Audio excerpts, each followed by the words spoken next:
அவ்வளவுதான். அவ்வளவுதான்.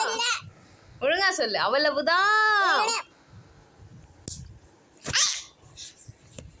அம்மா வச்சிட்டாங்களா? ஓய் நீ ஏண்டி அடிச்சு போன ஆட்டாதடி. குடும்ப பிசிக்கல் கேளு கேளு கேளு. அவ்வளவுதான்.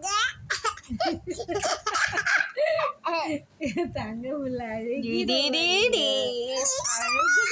சொல்லு ஒழுங்கா சொல்லு. அவ்வளவுதான். என்னடி குரலுது? என்னடி குரலுது? சொல்லு. அவ்வளவுதான். ஒழுங்கா நைட் ஒழுங்கா தானே சொன்னேன். சொல்லு. அவ்வளவுதான். இரு கத்தம் கத்தம் சொல்லு. கத்தம் கத்தம். அம்மா கத்தம் கத்தம் அது அம்மா